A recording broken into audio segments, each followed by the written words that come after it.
Hey, welcome to the channel, and today we are going to be completely original and copy a video Leaf did last week because clearly I'm out of ideas. So, as you can likely tell from the title, I'm going to set myself the wonderful 1 minute, 30 minute, 1 hour challenge and see what we can build within those time frames. I already know this is not going to go well. Before that, however, as always, if you enjoy this video and it provides any entertainment at any point, please tippy tap that like button down below. Don't forget to subscribe if you are not subscribed, and rather than an emoji, this week I would like you to rate out of 10 my 1 minute, 30 minute and 1 hour builds in the comments below. Now, hopping straight into the 1 minute build, I'm going to use the same sort of setup that Leaf did in his video, which was essentially a trading center and a keeper hut off to the side there, a keeper path already set up and a boundary already allocated. I have done on the 1 minute build a couple of attempts. You won't see those on screen, they didn't turn out well. The one that you're going to see is the first time that I actually managed to build something somewhat in the shape of a actual habitat. So the crocodile has landed, and while I get on with that 1 minute build in the background there, I'm going to run through a couple of rules that we've set for this challenge.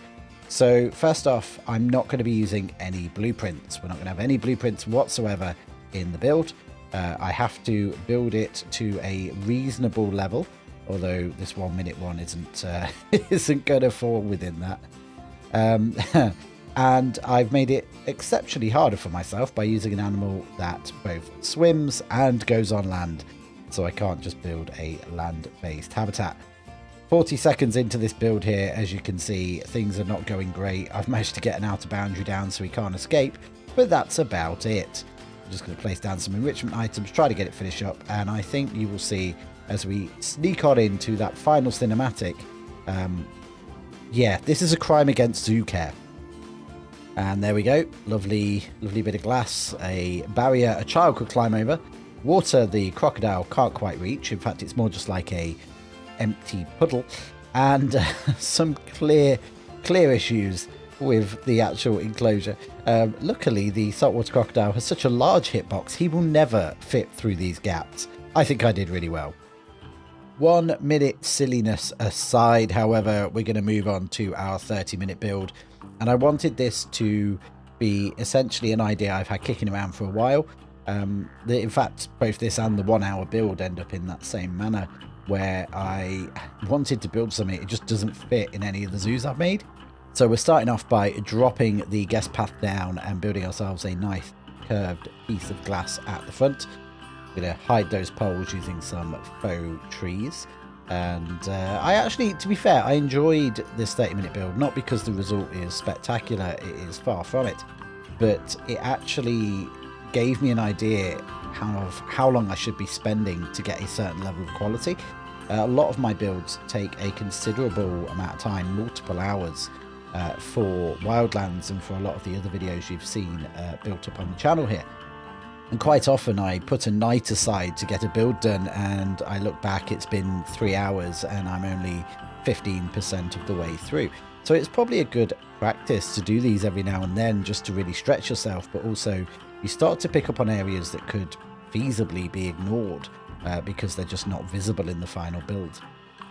What I will say is I am not great with pressure, so the reason I don't record these vocals live is A, I wouldn't have been able to focus on what I was saying, but B, a lot of it would be panicking and virulent swearing because I clock watch most of the way through this. I have my phone next to me timing, and yeah, it was tense. Now, I've just made an outer area using some faux branches. I want it to look a little bit more natural and just throwing some rocks down. And we're now just going to pop in some rather large foliage just to start bulking that out. I chose, for whatever reason, this palm tree here. And I think we also bring in some ferns later on just to bulk it out. But the idea is, yes, it's a repetitive back area, but we're going to cover it over with multiple different bits of plant, and that just kind of detracts from the fact that you're just seeing the same shape over and over again. You'll have seen in the background there as well, I rotated them on each other just to add a little bit of variety. Obviously, if we had more time, we could make a bit more of a randomized wall to start with, and that would give us a better finish. Now, it was about a third of the way through the time I realised I hadn't actually checked to see if the crocodile could get into the water. Luckily, by pure chance, they could, but that could have gone horribly wrong. We're just going to decorate up our posts here with some of these ferns. I love these ferns. I know I've said it in many, many videos, but they are one of the MVP's most valuable plants of Planet Zoo. That and the hosta, I think we could probably do away with a lot of the plant life in this game. And we can just recreate it with these ferns. Now, the underwater component is a big part of this habitat, so we're going to spend a bit of time just getting that all planted up. We're going to make a nice big carpet of eelgrass.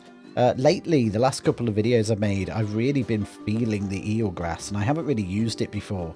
But it's a nice lighter green highlight, which works really well against a lot of the other, like the drin grass and the buffalo grass, which are really dark. And yeah, I'm going to keep using it because, hey, what's more plants? Everybody needs more plants. Now, as we decorate the underwater here, again, I'm using that idea of bulking by using multiple different bulky green plants just to add a bit of depth. We're also going to do the age-old trick of submerging a spotlight under there because I don't think you get enough water light or light underneath the water in the Planet Zoo engine. And when you pop a light under there, especially in the daytime, it just brings everything to a bit more, I guess, visible and a bit more effective. I've been using this for a while now, and I don't think I'd ever stop. It works so well.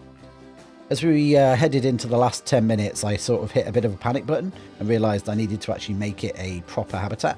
So we've got a couple of enrichment items in there, a nice bedding area, a feeder under the water, and then I did a little bit of finishing up with just a few more plants. It was a hard stretch, but you know what? We got there, and for half an hour, I was quite happy with it all. So at the end of our half an hour build, it's not bad. It's not great, but it's not bad.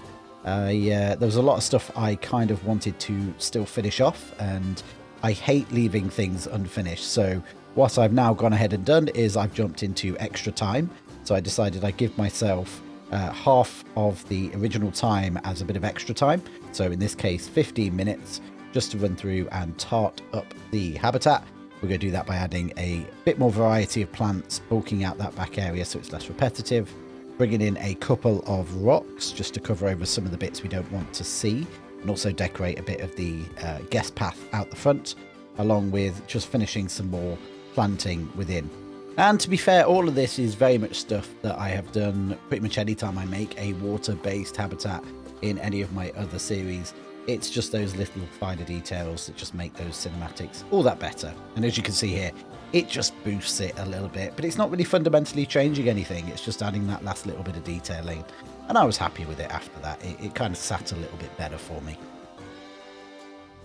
Now, as we move into the hour build, this one kind of highlighted my severe issue with time management and, again, letting things get away from me.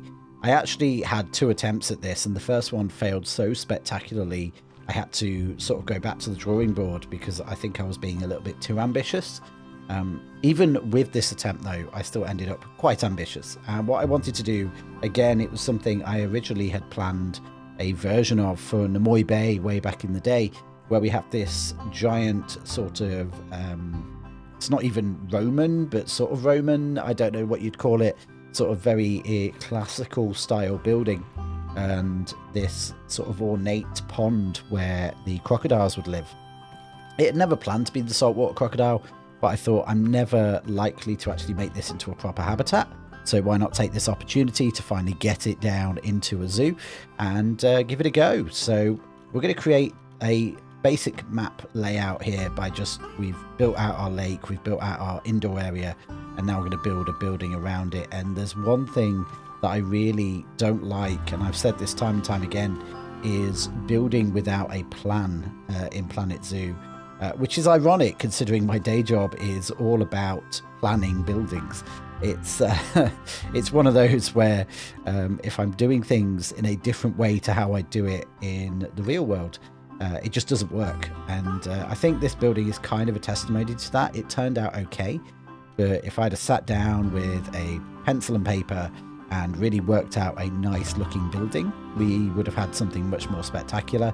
It is something I want to eventually do, but it may be something that actually I bring more into Planet Coaster than perhaps Planet Zoo, where the natural world is probably more the bigger focus. In the end, however, I think it ended up all right. We're basically just making a giant hangar or a giant glass shed, but using some of those classical pieces and the limestone, which I'm starting to really like lately. There's something about them that's just got a nice texture, so you'll probably see more of those being used. Once I got the overall building shell created and we popped a roof on there, we're going to jump down into the, essentially, as Gunter on the Discord labelled it, a swimming pool. It's not meant to be, it's meant to be a pond, but it did turn out a bit like a swimming pool. And we're just going to line it with some white brick just to make it reflect a bit of that light. And then we're going to do a very ornate floor. We're going to use the mosaic tiles for this. So we're going to make ourselves two very different tile layouts that we can click together and get a bit more of a random pattern going. And we're going to do that just by randomizing up some of these tile bricks into a square. Once we've got our squares, we can then link them together, and then the idea will be we'll have enough randomization so that when we then rotate it around and move it en masse, it shouldn't look like we've just copied the same pattern over and over again. The key as well is also to make sure the colours are nice and punchy. These are going to have water over the top of them, which will desaturate them. So we want to create nice dark colours, nice bright colours, nice bold colours. We just don't want to go pastel. Essentially, let's keep it nice and bold. And I went for blue in the end. And as you can see here, once we've rotated and copied it, we end up with this reoccurring pattern that is technically repeating, but you would never really be able to tell unless you kind of stood there and really looked at it. It just seems very randomized, which is a good effect. Now, with the indoor section built, we're going to make the outdoor, and we're going to do this by making a nice concrete pool. To start off, we need an edge for that, so we're going to make, using our circle method here, we're going to make ourselves a nice big round area, and then what I'll do is I'll go in and chop and change it to fit the shape a little bit more. With that done, we're going to start laying out our concrete floor area, and the quickest and easiest way, especially as I was nearing the halfway point at this point, was to basically just build a couple of giant flat concrete areas, lift them until the ground was covered, and then just make sure the water sat nicely on top, which is kind of what I did. It was at this point I also abandoned my idea of doing a complete custom path all the way around the outside, and instead jumped it over to a more natural one, and then we're just going to focus on doing a custom floor on the inside of our building. Now again, as I say, the limestone pieces are brilliant for this, and this particular piece, once you lower it into the floor, has this wonderful bevel along the edge, which means that you can line them up and still get that nice sort of dark grouted line. What we're going to do along the edge of the pool is we're going to use these plaster pieces rotated just to give us a nice round over, and we're going to colour that the same or similar colour to the white brick tiles that make up the side of our pool. And they will also do a wonderful convenient job of covering the jagged edge of our limestone floor, meaning it all looks nice and tidy once they are all put together. And then once I've got the floor, I've put a couple of different coloured tiles in there to get a little bit of variation, and then we're just going to drag it all the way around the building and fill it all in, so we've got a nice wonderful floor. Outside, where we've got all these horrid gaps and variations and places I don't want to look at, we're just going to cover in mulch. Normally I'd spend a bit more time and get the paths perfect, and as I say, a custom path would have helped cover a lot of this up, but as you can see in the top left there, I was already running out of time. Now, so we don't get people falling into the pool inside, we need to make ourselves a fence, and I really wanted to create a very sort of Greco-Roman ornate style fence. So we're going to use some of these cast iron bars just to give us a nice square piece, colour it a marble colour, a bit of trim on the top and bottom. And I think this turned out really well. I'm really happy with the final effect it gave. And as you can see there, we're just going to run it up and down the side of the pool. I ended up at the end, in my extra time, going back and replacing a lot of this wall with a little bit more ornate fence posts and spacing it out better. See if you can keep an eye out for that in the final cinematics. But for now, this was good enough. And certainly if I only had an hour and couldn't touch it again, I wouldn't be unhappy with this. It just wasn't as detailed as I would like it to be.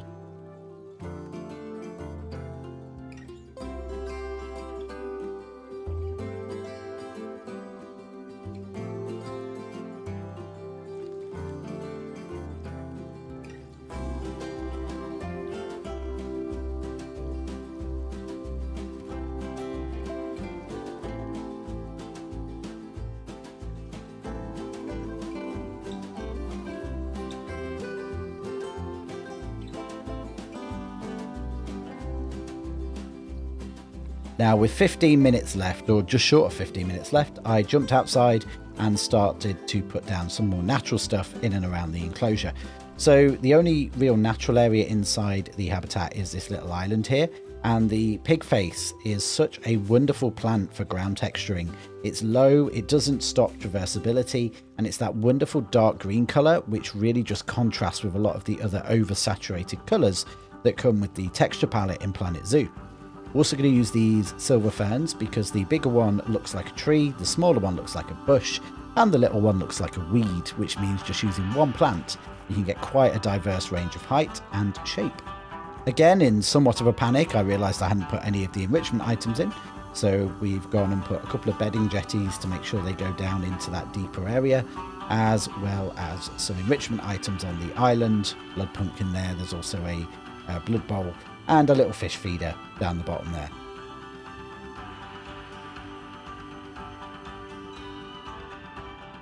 Now with those in, it's time to start adding a little bit of highlighting, and I really wanted to get some lighting in.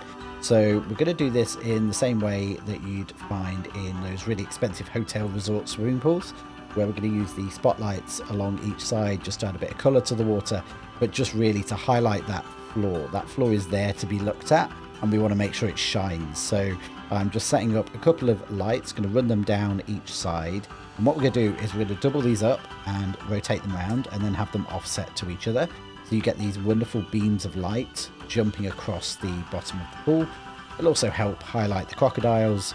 But this, again, is just purely cinematic pornography, really. When you look at it that way, it's just there to make the cinematics look good. And I love the way that the lighting and the water works within Planet Zoo. Again, really hoping that carries over to Planet Coaster with the water park focus. I'd love to be able to do some nighttime water parks. If you are intrigued as to my plan for Planet Coaster 2, keep an eye out on the channel. We will be launching a channel update which will go into my plans of new games, not just Planet Coaster, and also what will be happening with the older games going forwards. If you're not subscribed, subscribe now to see that, because that will be out hopefully in the next couple of days. Now, as we jump on into the last 10 minutes of the build, I've got a lot of open area around the outside of this habitat to cover, so I'm just going to go a little bit crazy with some plant life. We're going to dot some around the outside just so it doesn't look like it's floating, and use the hoster just to cover up a couple of the edges.